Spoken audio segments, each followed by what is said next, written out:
hermanos, vamos a orar un momentito, ahí donde estás, si es posible, cierra tus ojos. Vamos a presentar este tiempo de estudio, de reflexión de la palabra. Creo que hoy tenemos un texto que es realmente un texto espectacular.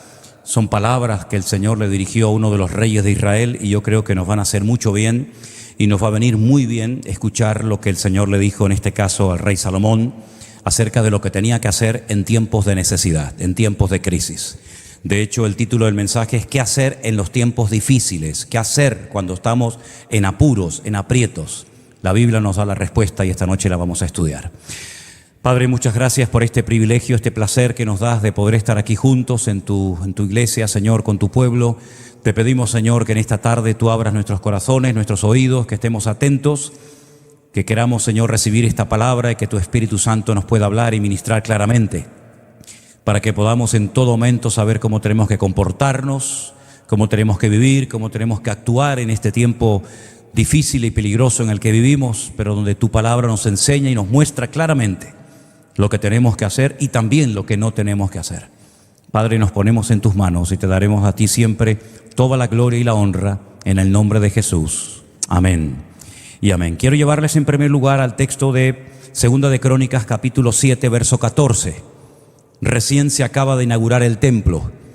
Es un día de júbilo, la gente está contenta, gozosa. Durante varios días, Salomón ha estado convocando al pueblo para que vinieran a Jerusalén a una santa convocatoria para celebrar juntos el hecho de que por primera vez en la historia el pueblo de Israel ya tiene su templo, el lugar donde Dios ha dicho que va a morar, el lugar donde Dios va a residir, donde va a poner su gloria, el lugar donde va a estar colocada el arca de la alianza con todo lo que lleva dentro, ¿verdad? Y va a ser un lugar de encuentro. 3 veces al año las tribus de Israel van a tener que subir a Jerusalén a celebrar una serie de fiestas y a honrar y a servir al Señor con sus ofrendas, con sus diezmos, con sus cánticos, etcétera, etcétera. Salomón ora una oración muy larga, una oración que está en la Biblia y que nos enseña que a veces los que oran demasiado largo es porque después a lo mejor en privado oran muy poco, porque que yo sepa, Salomón no fue o no es conocido como un hombre de oración. Es un hombre que hizo una gran oración, muy larga, muy extensa, muy bonita, muy profunda, todo lo que ustedes quieran. Hizo una serie de sacrificios, pero ahí se quedó todo. Luego después se dedicó a construir sus propias casas, a construir las caballerías para los animales, los caballos, los templos para tener contentas a sus 700 esposas y a sus 300 concubinas y poco más, ¿saben? Ahora bien, como el Señor sabía perfectamente que de esa etapa de júbilo, de gozo y de aparente consagración iba el pueblo tarde o temprano a entrar en una etapa de crisis, de bancarrota espiritual, corrompiéndose, dejándose arrastrar y seducir por las costumbres de los pueblos paganos que vivían en Canaán en aquella época y en sus alrededores, hay un momento en el que Dios le habla muy claramente a Salomón y le dice lo que tiene que hacer el pueblo y todos sus hijos a lo largo de la historia en momentos difíciles, en momentos de crisis. El pueblo de Israel llegó a un punto en el que se olvidó de Dios totalmente. Le dio las espaldas descaradamente a Dios, comenzaron a adorar imágenes que nunca tenían que haber adorado. Comenzaron a practicar costumbres prohibidas por Dios en su palabra, pero el Señor les da el antídoto, les da la palabra exacta de lo que tienen que hacer cuando llegue ese tiempo de sequía, cuando llegue el tiempo en el que los enemigos que están ahora calladitos y en paz y quietos les ataquen y comiencen a complicarles la vida, la existencia. Cuando comiencen las cosas a ponerse difíciles en la vida, el Señor les dice con mucho tiempo de antelación lo que tienen que hacer para salir de ese callejón sin salida. Y esa respuesta de Dios, esa solución de parte de Dios, se encuentra, ya digo, en Segunda de Crónicas, capítulo 7, verso 14, un versículo muy conocido, probablemente muchos de ustedes lo conozcan de memoria, y que dice así: si se humillare mi pueblo, sobre el cual es invocado mi nombre, y oraren y buscaren mi rostro y se convirtieren de sus malos caminos, entonces yo oiré desde los cielos y perdonaré sus pecados y sanaré su tierra. 4 pasos fundamentales para obtener nuevamente la bendición y el respaldo del Señor. Esos 4 pasos los podemos resumir en 4 palabras o en 4 frases. La primera es humillarse ante la presencia del Dios Santo. La segunda es orar a Dios. La tercera es buscar su rostro o su presencia, que es lo mismo. Y finalmente convertirse de los malos caminos. Se supone que cuando una persona, una familia, un país está pasando un momento difícil, lo mejor que puede hacer es humillarse, darle un palo al ego, dejar a un lado el orgullo, la arrogancia, la soberbia, la superficialidad, humillarse delante del Señor con sinceridad. Pero lamentablemente no siempre es así.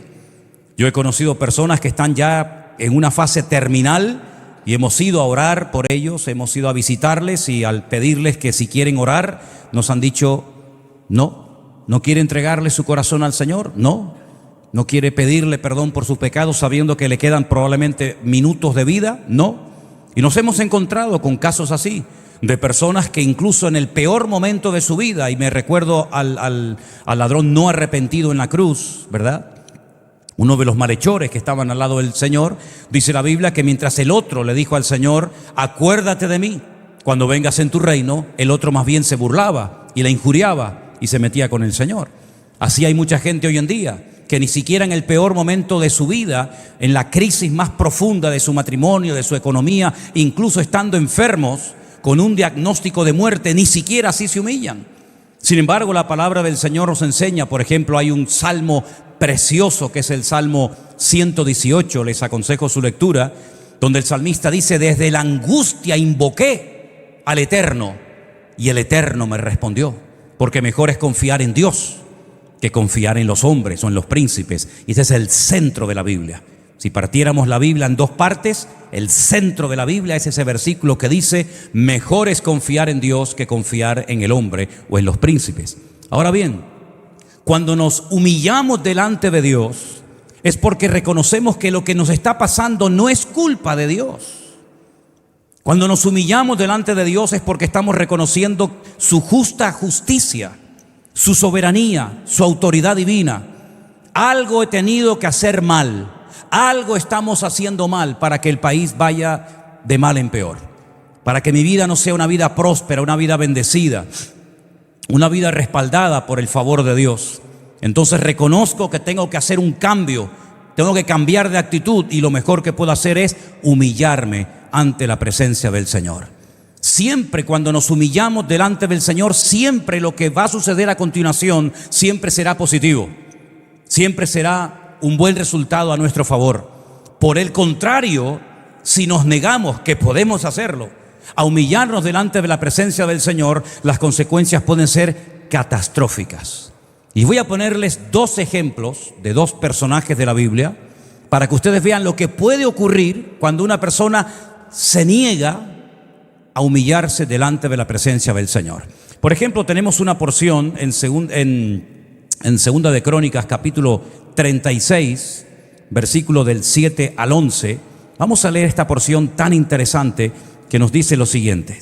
Segunda de Crónicas, capítulo 36. Vamos a leer, si quieren, a partir del versículo 11. Y dice así: de 21 años era Sedequías cuando comenzó a reinar, y reinó 11 años en Jerusalén. Hizo lo malo ante los ojos del Señor su Dios, y no se humilló.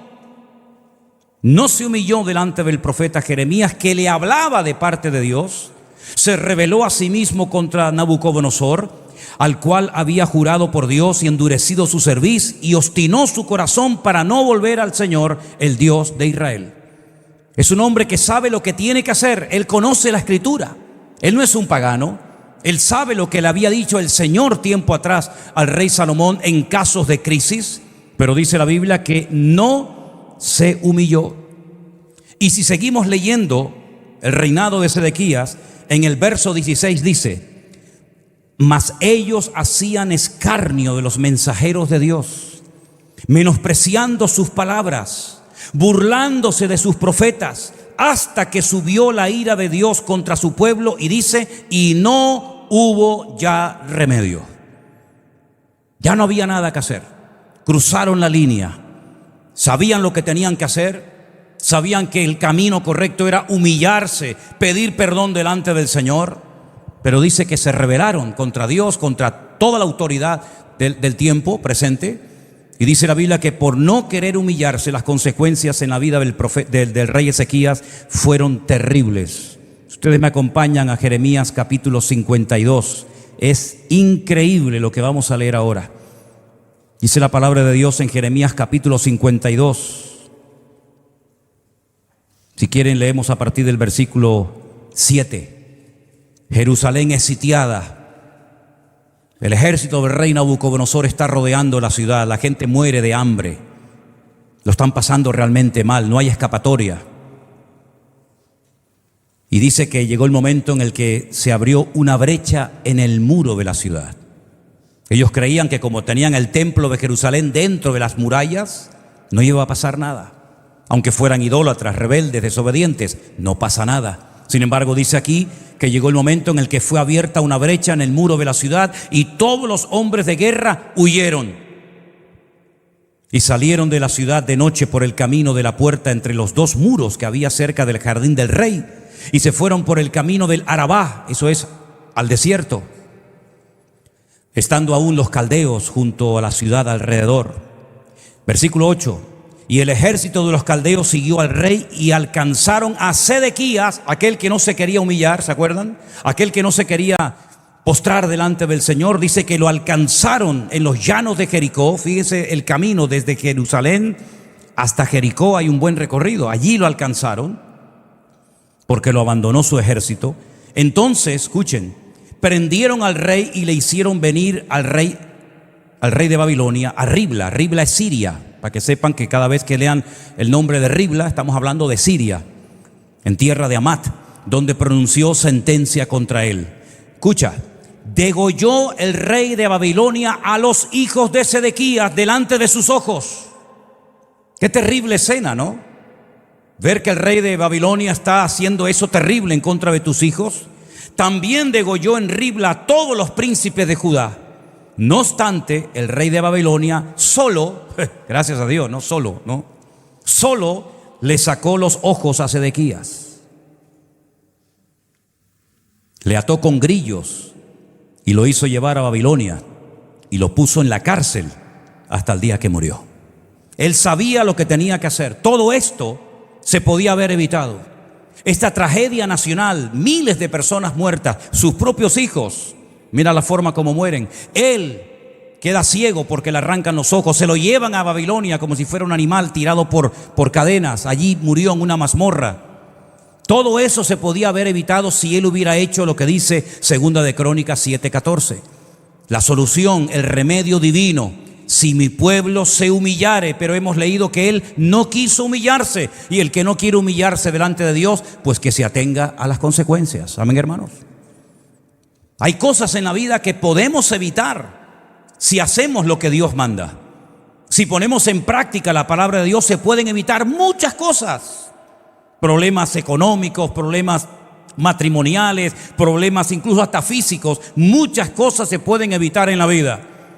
Pero si sigues, como decimos en Canarias, R que R, sin querer humillarte, siempre con las plumitas del pavo real desplegadas, bueno, hijo, atente a las consecuencias. Sedequías no tenía por qué haber muerto así. Tenía nada más y nada menos que en la ciudad al profeta Jeremías. Él no podía haber dicho, es que yo no sé qué hacer, no tengo palabra de Dios, no conozco la escritura. Él sabía perfectamente lo que tenía que hacer, pero no quiso cambiar. Dice incluso que quiso matar al profeta Jeremías. El Señor lo salvó milagrosamente. Lo azotaron, lo metieron dentro de una cisterna para que se ahogara, ¿verdad? Sin embargo, el Señor protegió a Jeremías, que vivía en la misma ciudad, que fue atacado por el mismo ejército de Nabucodonosor. Pero sin embargo, fíjense a Ezequías lo que le pasa. Algo que se podía haber evitado si se hubiera humillado delante de la presencia del Señor. Es un versículo realmente poderoso el que tenemos delante en esta tarde, porque encontramos los 4 pasos para una restauración segura en el Señor. Un paso nos lleva al otro. Cuando nos humillamos delante del Señor es porque reconocemos nuestra bancarrota espiritual. porque hemos llegado a la conclusión de que por nosotros mismos no vamos a salir del pozo de la desesperación. Lo mismo le tuvo que pasar a Jonás cuando llegó a lo más bajo, al vientre de aquel enorme pez. Dice que allí se humilló e invocó el nombre del Señor y Dios lo sacó de aquella desesperación tan grande en la que estaba. Cada vez que nosotros nos humillemos delante de la presencia del Señor, siempre vendrán bendiciones, lluvia de bendiciones a nuestras vidas y a nuestras familias. ¿Cuántos dicen amén?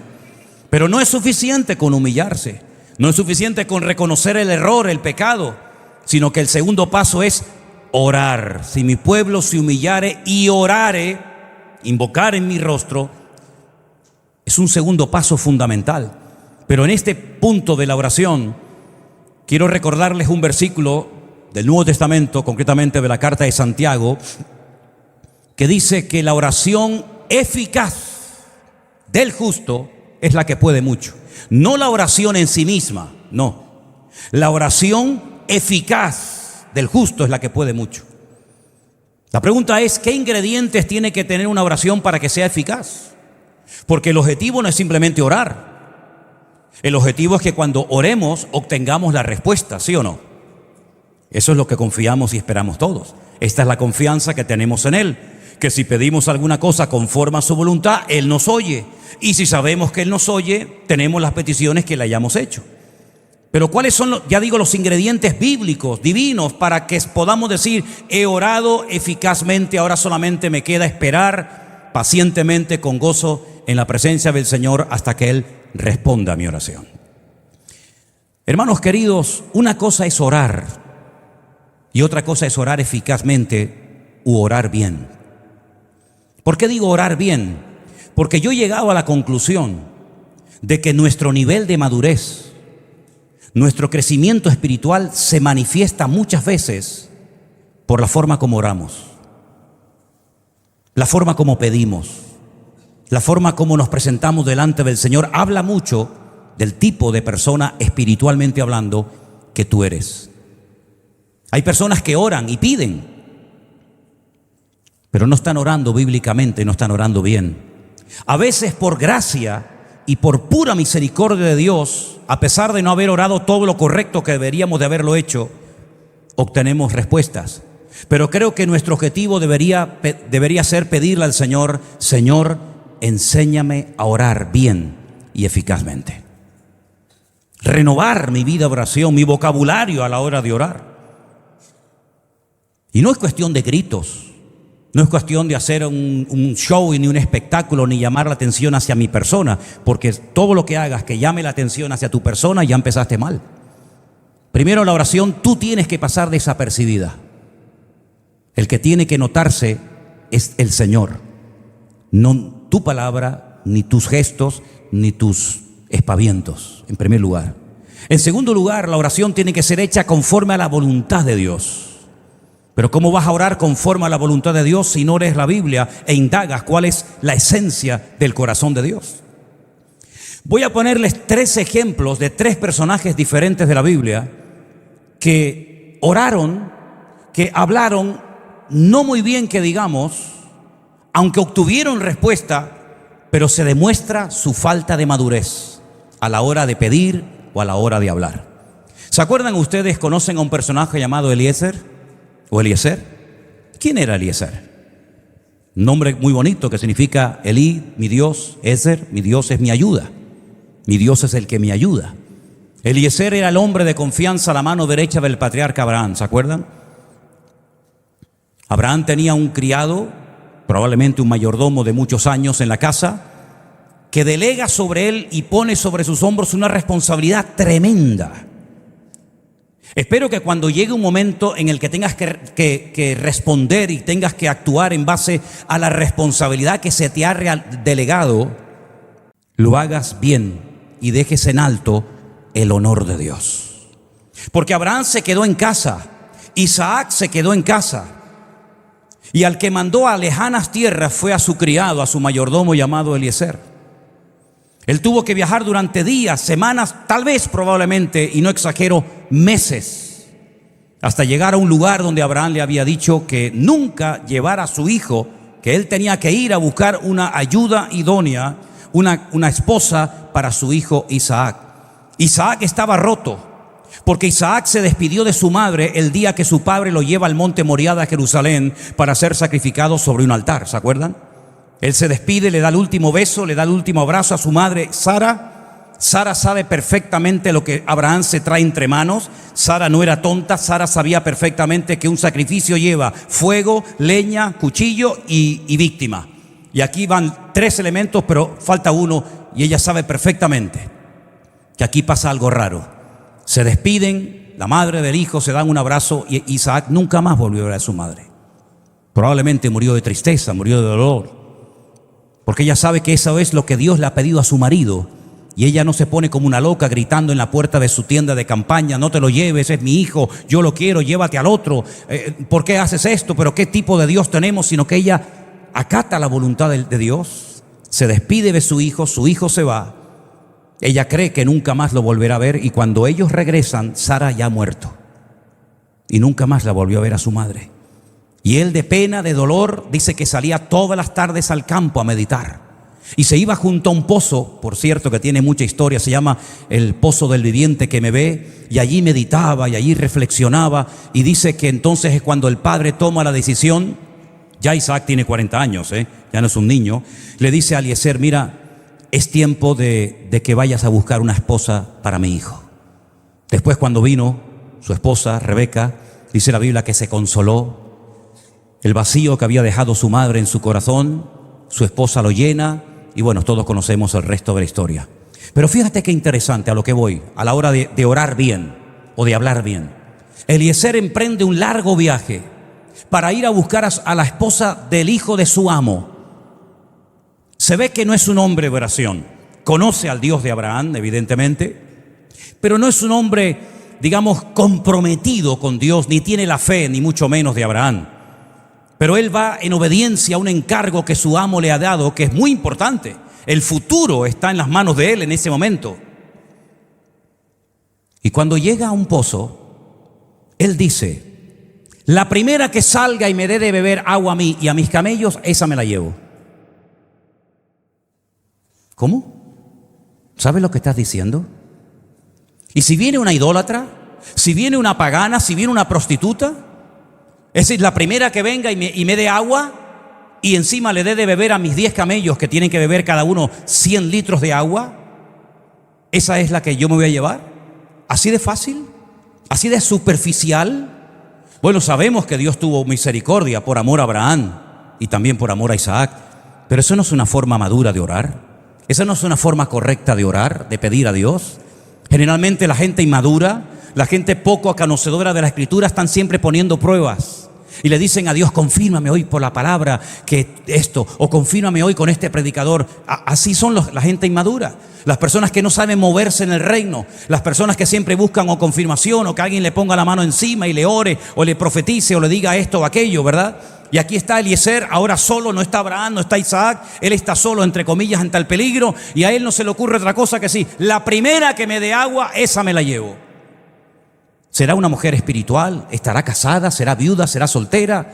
¿O será como aquella que tuvo 5 maridos y el que ahora tiene no es el tuyo, que también fue a sacar agua a un pozo? Fíjate cómo se la jugó este hombre, orando y pidiendo algo que uno dice: pero qué poca profundidad, qué poca espiritualidad hay en todo esto. Bueno, por la gracia y la misericordia de Dios le salió bien el experimento, pero te la jugaste, amigo. Te la jugaste. ¿Te imaginas que hubiera llegado otro tipo de mujer y esa es la que te vas a llevar? Y esa es la que va a ser una de las matriarcas más importantes en la historia del pueblo de Israel. ¿Sabe lo que hay detrás de esta elección? El otro personaje que me llama mucho la atención, tampoco podríamos esperar mucho más de él, es una persona que no fue nunca nada espiritual. Aparentemente tenía pinceladas de ser un hombre espiritual. De vez en cuando parece que cambiaba, que se arrepentía, pero en el fondo de su corazón la realidad, la cruda realidad, nos guste o no, es que él nunca fue un hombre espiritual. Se encontró con un puesto, se encontró con un cargo que yo lo comparo a una camiseta que le quedó muy grande, se la encasquetaron encima y con el paso del tiempo el juguete se terminó rompiendo. Y estoy hablando nada más y nada menos que del rey Saúl. Un rey que está muerto de miedo en su tienda de campaña porque hace 40 días que hay un enorme, un gigante, un paladín filisteo que está amedrentando y asustando al ejército de Israel. Él no se atreve a ir, ningún soldado se atreve a ir, y entonces no se le ocurre otra cosa que decir: al hombre que vaya y mate a Goliat le doy mi hija, nunca más pagará impuestos y lo haré parte de mi familia. Otra oración, otra petición totalmente alocada, sin ninguna profundidad, sin ninguna espiritualidad. ¿Cómo que al primero que venga y mate a Goliat? Es decir, el que me resuelva el problema, me da igual si es pagano, si es adorador de Milcón, de Moloch o de Quemos, me da igual, yo le voy a hacer el yerno del rey. Pero ¿cómo estás negociando con tu hija? ¿Cómo estás ofreciendo tu hija a alguien que no sabes quién es? Puede ser un idólatra que venga, puede ser que venga un pagano, puede ser que venga incluso hasta un filisteo traidor que quiera matar a Goliat para ser familia del rey. También, entre comillas, le salió bien la jugada por la gracia y por la misericordia de Dios, porque por allí apareció un jovencito. ¿Que era David.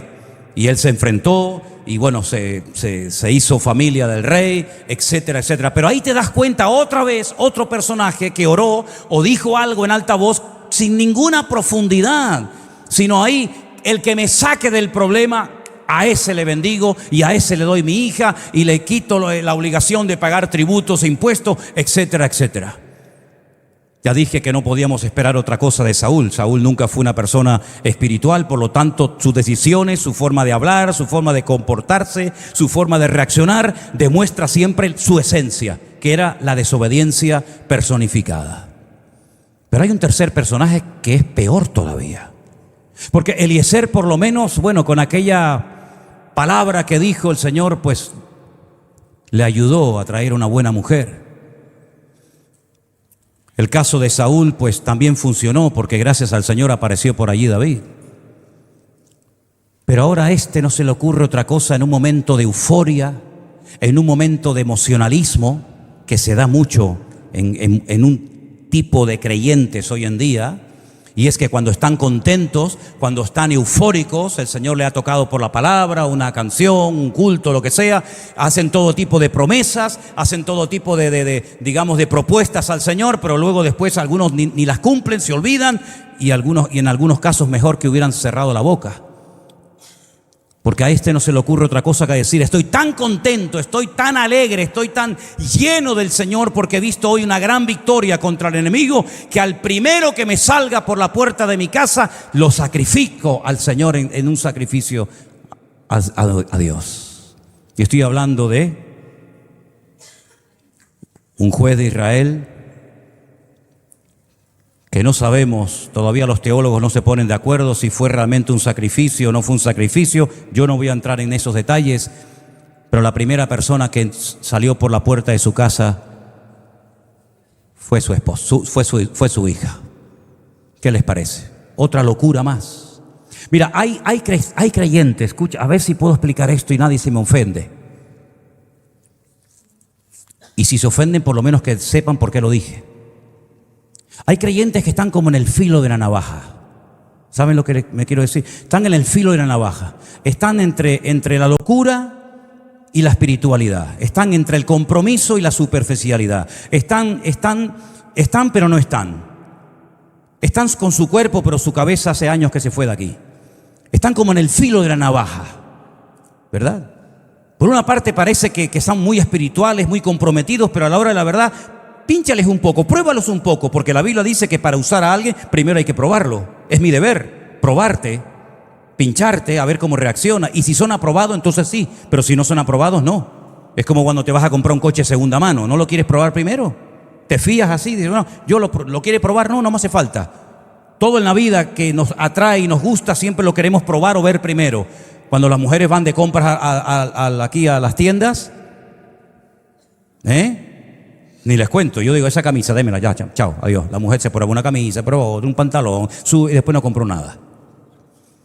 Cuando te quieres comprar una casa, ¿qué compras? La primera, mira, está bonita en internet, 2 habitaciones, un baño, no sé qué, una cocina, pues la compro. No, vamos a verla, cuándo es, hay las tuberías y la electricidad y la contribución. ¿Y por qué a la hora de vivir para Cristo, por qué te niegas a que el Señor te pruebe? Si tú llevas toda la vida probando todo lo que tienes y todo lo que te has comprado, ¿por qué el Señor no puede tener la misma libertad con nosotros de probar nuestra fe, nuestra puntualidad, nuestra santidad, nuestra vida de oración? ¿Por qué no nos dejamos probar y nos rebelamos cuando Dios nos prueba? Es que se enfada el dueño de un coche cuando digo, no, es que yo quiero probarlo primero. No es normal. O se enfada el dueño de una casa cuando le dice, yo quiero primeramente ver la casa, porque quieres asegurarte que lo que vas a comprar o el dinero que vas a invertir merece la pena y no vas a perder tu dinero ni tu tiempo. ¿Y por qué a veces nosotros nos resistimos a que Dios nos pruebe? Cuando sabemos que lo que Dios trae a nuestra vida y nos prueba siempre va a ser para nuestro desarrollo y nuestro crecimiento espiritual. Entonces, cuando yo digo que hay que humillarnos delante de Dios, claro, porque reconocemos que me equivoqué, reconocemos que mi ego me está matando y en vez de mi ego dominarme a mí, yo lo quiero doblegar al Señor. Fíjate la lectura que se leyó hoy. El Señor Jesucristo dice que se humilló a sí mismo. No es que esperaba que alguien lo humillara, que también lo hicieron, pero Él toma la iniciativa, dice, se humilló a sí mismo y siendo en forma de Dios, no estimó el ser igual a Dios como cosa que aferrarse, sino que se hizo siervo, obediente hasta la muerte y muerte de cruz. Y porque se humilló, Dios lo exaltó hasta lo sumo y le dio un nombre sobre todo nombre, para que en su nombre se doble toda rodilla y toda lengua confiese que Él es el Señor, para la gloria de Dios Padre. Fíjate el paralelismo, fíjate Ezequías, no se quiso humillar, así terminaste, querido. Sin hijos, sin familia, sin salud, sin vista, sin nada, porque no has querido humillarte. Teniendo la sartén por el mango, teniendo la respuesta divina, el antídoto divino, mueres de una forma terrible, pudiendo haberlo evitado, sencillamente porque no quisiste humillarte, no quisiste dar tu brazo a torcer. Por otra parte, vemos al maestro aparentemente hundido, derrotado, humillado, pisoteado, pero al tercer día sale de la tumba victorioso, porque el que se humilla será exaltado. Entonces en nuestra vida tenemos siempre esas dos vías, esa alternativa. O te mantienes en tu postura, que tienes toda la libertad de mantenerla si quieres, o decir me rindo, porque humillarse significa decir me rindo, no sigo peleando más, no voy a hablar más, ya no es tiempo de hablar, ahora es tiempo de cuerpo a tierra. Me rindo, Señor, me rindo. Ya no sé qué hacer con mi matrimonio, con mi hijo, con mi familia, con mi economía, con el negocio. Ya no sé qué hacer. ¿Y qué haces entonces? Lo que tenías que haber hecho desde el principio: rendirte, postrarte ante la presencia del Señor. Y entonces oras bien, oras sin exigencias, sin decir, sin reclamar, sin declarar. No, esas vainas aquí no van. Oramos con humildad. No le estoy demandando a Dios, me tienes que bendecir, me tienes que ayudar, porque yo he hecho esto, yo soy aquello. Tú no eres nada. Nos humillamos delante de Dios y clamamos a Él, porque no confío en mis méritos, no tengo medalla, no puedo presumir de nada. No soy como aquel que decía, ayuno 2 veces a la semana, doy diezmo de todo lo que gano. No soy como este. Y el otro decía, no soy digno ni siquiera de levantar mi cabeza, pero dice la Biblia que uno fue justificado delante del Señor y el otro entró y salió del templo y salió peor de lo que entró.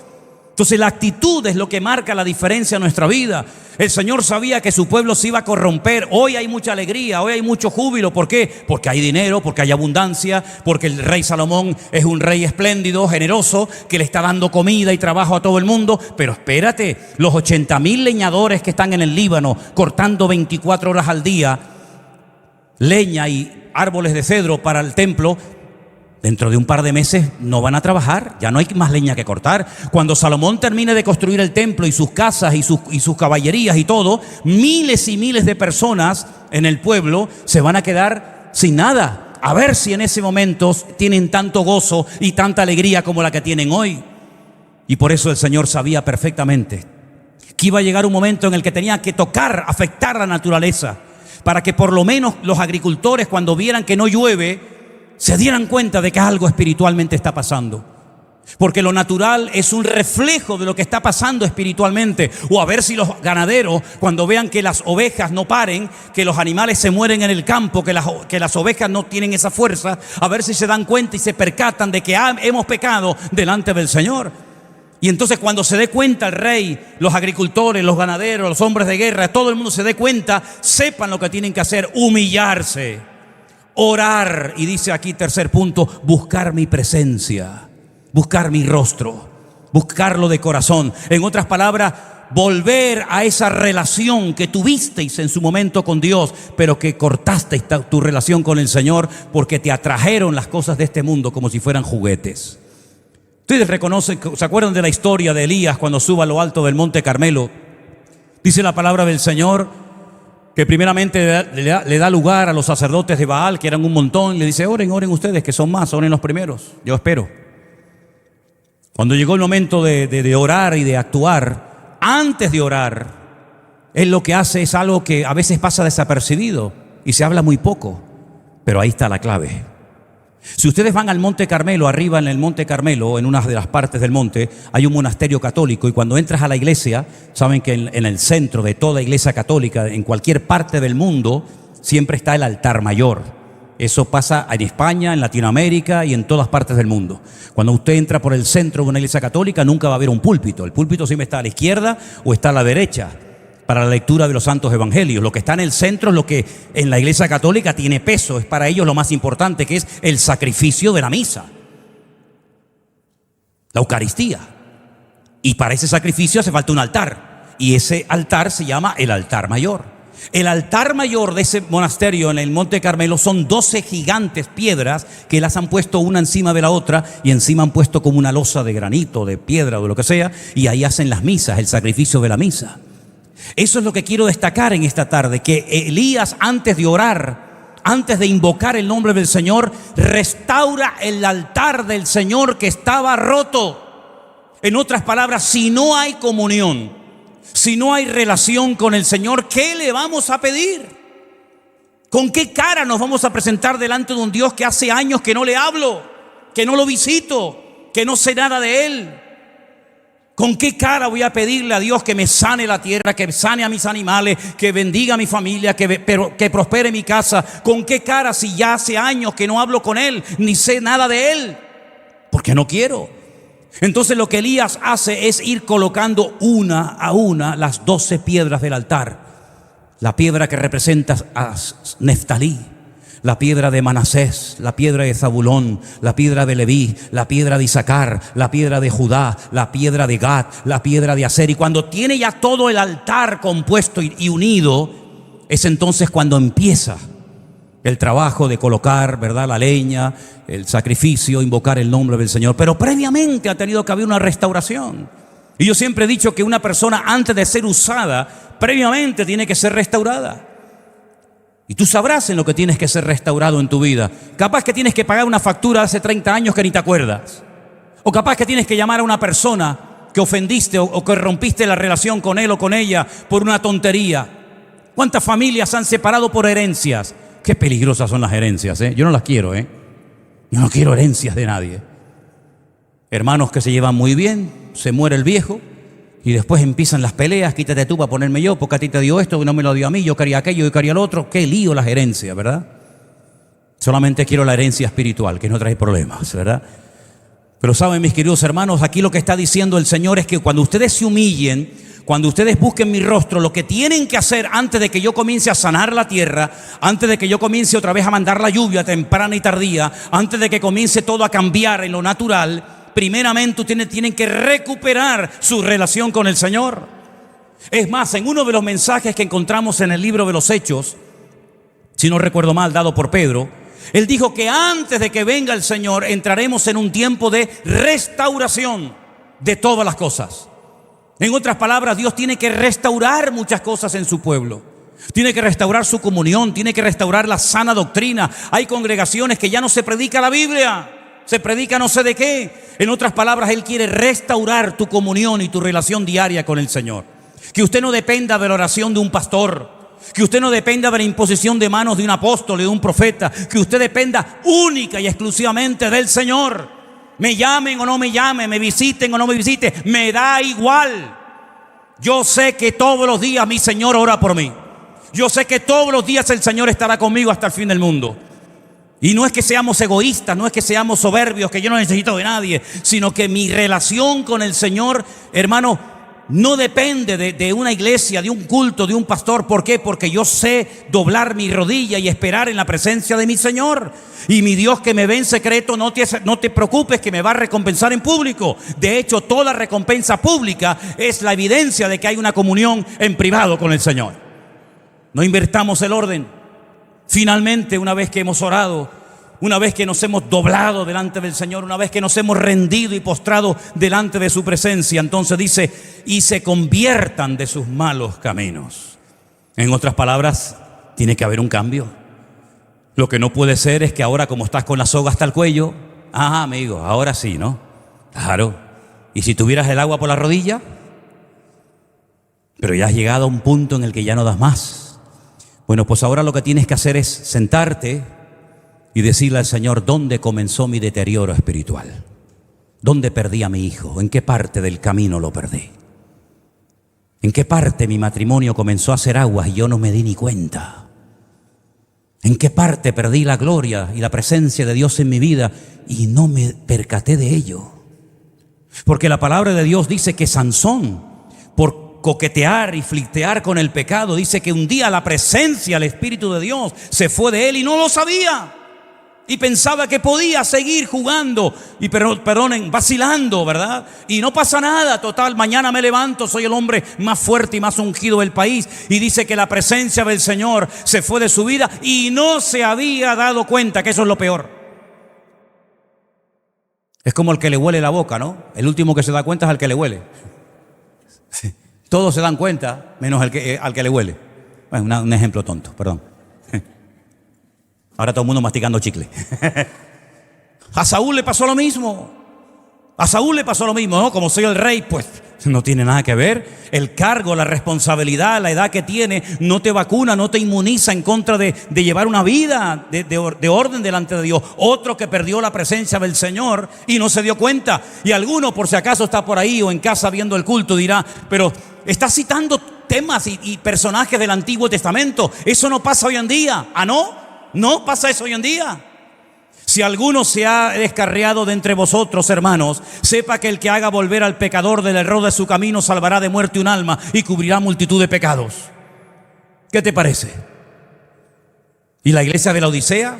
¿Te gusta ese ejemplo? La iglesia, no hablo de una keilá, pero de una sinagoga, hablo de una iglesia cristiana, de una comunidad cristiana. He aquí estoy a la puerta, llamo, si alguno oye mi voz y abre la puerta, entraré a él, cenaré con él y él conmigo. ¿A quién le cantaba esa gente? ¿A quién le estaban rendiendo culto los hermanos de la iglesia de la Odisea?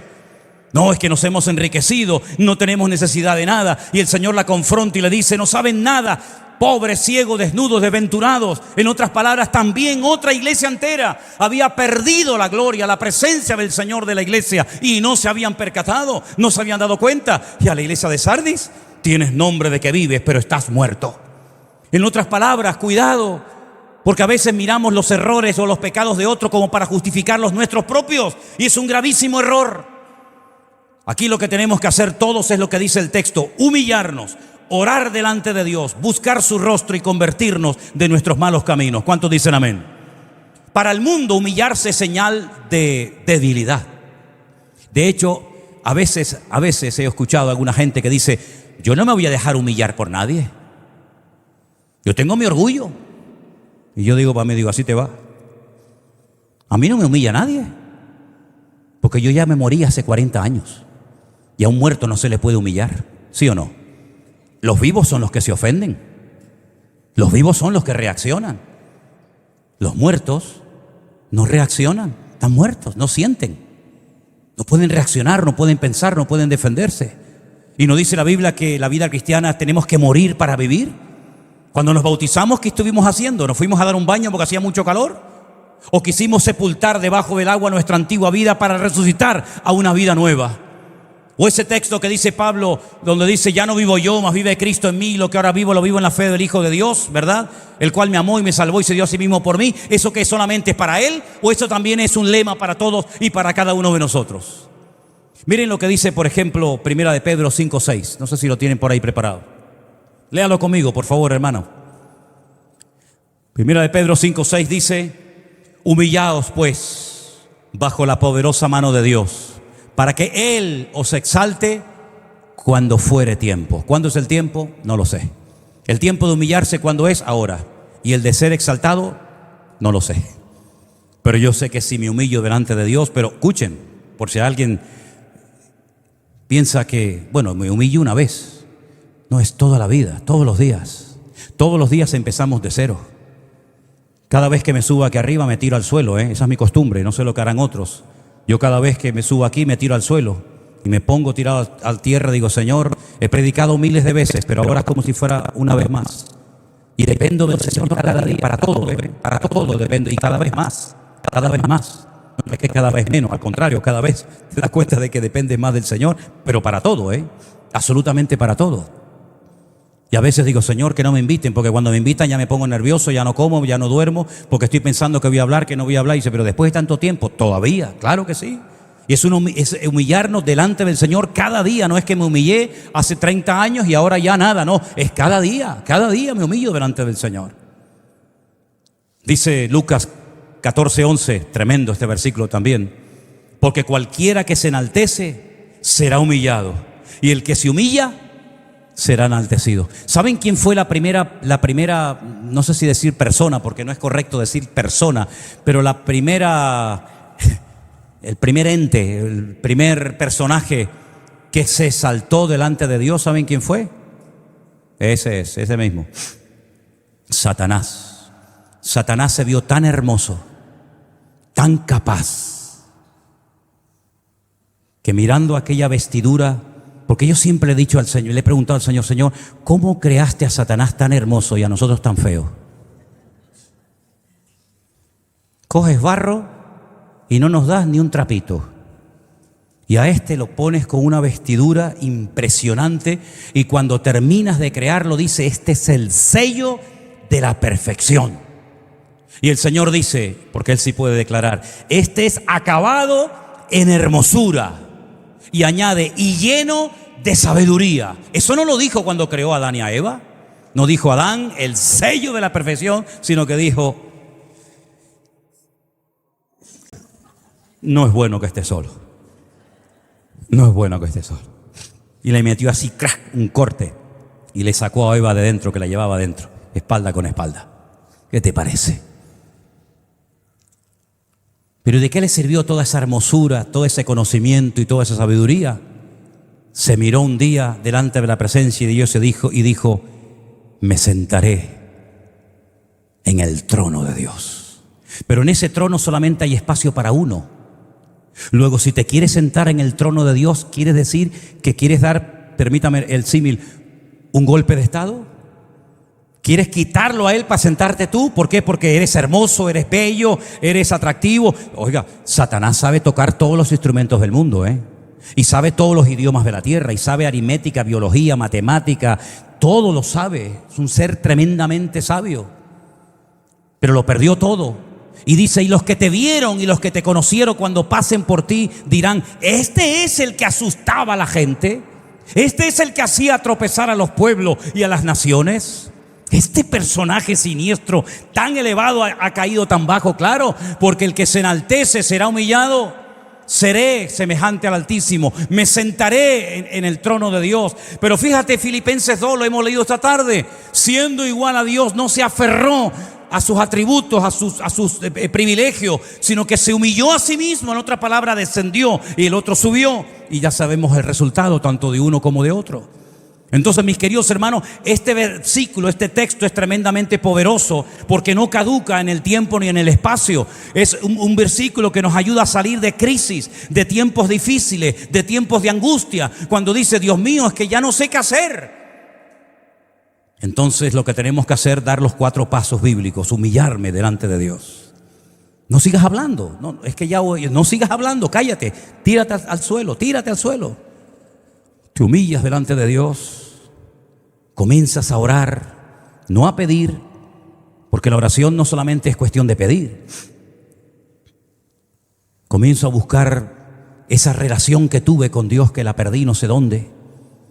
Como yo le dije una vez a uno, digo, oye, ¿dónde dejaste el yelmo? El yelmo que se te cayó hace tiempo, y la coraza y la espada la perdiste. Mira a ver dónde la dejaste, muchacho.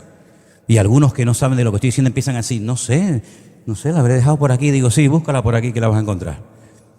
Entonces hay que pararnos y decir, ¿dónde empecé a enredarme? Como dice la Biblia, ninguno que milita se enreda en los negocios de la vida. Pero algunos dicen, no, pero eso es para los pastores. ¿Ah, sí? ¿Tú no estás militando en el reino de Dios? ¿Tú que estás en otro ejército diferente al mío? ¿No estamos todos en el mismo ejército? Pues dice la Biblia que ninguno que milita en el ejército de Dios se enreda, se deja atrapar por el sistema faraónico del mundo, sino que al contrario huye de él para tener más tiempo para servir al Señor. ¿No sacó el Señor a su pueblo de la esclavitud? ¿Para qué? ¿Para que le sirviera? ¿Para qué vino el Señor a este mundo? Para liberarnos del pecado, para que podamos servirle. Como dije el otro día, David, ¿para qué venció a todos los enemigos? Para que en tiempo de paz Salomón pudiera hacer la obra de Dios. ¿Para qué vino Cristo? Para derrotar al diablo y a sus demonios. ¿Para qué? Para que con la paz que tengo pueda servir al Señor como Salomón sirvió en lo natural, pero yo en lo espiritual. Así que, mis queridos hermanos, si estás pasando o vas a pasar en el futuro un tiempo difícil, un tiempo de angustia, ya sabes lo que tienes que hacer. Paso 1, humillarme. Paso 2, orar. Paso 3, buscar el rostro de Dios o reiniciar mi comunión con Él. Y número 4, convertirme, cambiar. Lo dije el otro día, el jueves, si no recuerdo mal. ¿Por qué David no entraba en calor? Porque le tapaban y le ponían una manta y lo van a matar. Le van a poner tanto peso encima que van a matar al viejo. Al final alguien dijo, mira, sí, esto no va bien, ¿eh? David no entra en calor, vamos a buscar, ya saben, ¿no? Aquella joven virgen que lo arrope, que esté con él. Necesita calor humano, no calor de mantas, de cosas, necesita calor humano. Este hombre está falto, carente de amor fraternal, de calor humano. Y mira cómo se solucionó el problema. Si sigues haciendo la misma cosa y no sale bien, pues tienes que pararte y decir, Señor, no tendré yo que convertirme. Y convertirme no es que soy un pecador, no, convertirme es querer cambiar. Quiero aprender a hacer las cosas bien. El problema es que a veces algunos llegan a un punto en la vida que ya no quieren aprender. Ya tienen esa actitud de decir, bueno, yo ya tengo una edad, yo he estado en un montón de iglesias, yo ya me he leído la Biblia 30 veces. ¿Qué voy a aprender yo ahora? Pues sabes, es mejor empezar de cero que no acabar la carrera. El Señor hoy nos da la respuesta bíblica, el antídoto perfecto para salir de cualquier crisis. Ay, si don Pedro, el que vive allí, Pedro, humíllate delante de Dios, busca el rostro de Dios y España levantará cabeza. Señor Maduro, yo sé que este mensaje lo va a ver. Señor Maduro, déjese de rollos. La Navidad no es el 1 de octubre, caballero. Usted lo que tiene que hacer es lo que dice la palabra de Dios, humillarse delante de Dios, pedirle perdón a los venezolanos por el destrozo que está haciendo en su tierra, que se la entregaron hermosa y la va a entregar hecha a pedazos. Orar delante de Dios, no irte a los brujos, santeros y curanderos. Buscar la presencia del Señor, humillarte delante de Él, cambiar el rumbo, dejarte pastorear, dejarte asesorar, y el Señor sanará otra vez a Venezuela y a Cuba y a cualquier. Pero si no hacemos lo que Dios manda que hagamos, después no le echemos la culpa a Dios de que las cosas no salen bien. El problema, ya digo, no está en el Creador, el problema está en la criatura. El problema no estuvo en Dios, el problema estuvo en Adán. El problema no estuvo en Dios, el problema estuvo en Israel. El problema no estuvo en Dios, estuvo en el rey. Y así sucesivamente. Por eso, mis queridos hermanos, vivamos cada día humillados delante de la presencia del Señor. Porque Dios ama a los humildes y a los altivos los mira de lejos. Qué versículo más bonito, ¿verdad? Bueno, vamos a orar en esta tarde, hermanos. Cierra tus ojos ahí donde estás. Bendito sea nuestro Dios. Ya sabemos lo que tenemos que hacer. Gloria a Dios. Gloria a Dios. Ya no hay excusa. Ya no hay excusa. Ya sabemos lo que tenemos que hacer. Humillarnos delante del Señor. Orar bien delante de Él. Buscar su rostro de todo corazón. Convertirnos de nuestros malos caminos. Y entonces, dice el Señor, yo sanaré vuestra tierra y perdonaré vuestros pecados. Bendito sea nuestro Dios. Si nosotros hacemos nuestra parte, no les quepa la menor duda, mis hermanos queridos, que Dios cumplirá también con su parte. Es un versículo que nos habla de lo que nosotros tenemos que hacer y de lo que Dios hará si nosotros hacemos nuestra parte. Ambos se complementan. Dios no va a actuar independientemente de nosotros ni nosotros de Él.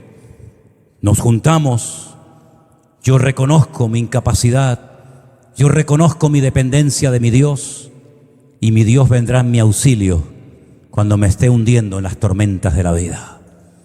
Señor, sálvame que perezco, y el Señor estirará su mano y me sacará y me dirá: tranquilo, yo estoy contigo todos los días hasta el fin del mundo. Nuestro Dios cada día nos da oportunidades para demostrar nuestra madurez. Nuestro Dios cada vez nos dará mayores responsabilidades. Crezcamos y maduremos de tal manera que dejemos siempre en buen lugar y la gloria de Dios en alto. Aleluya. Póngase de pie conmigo, mi hermano querido.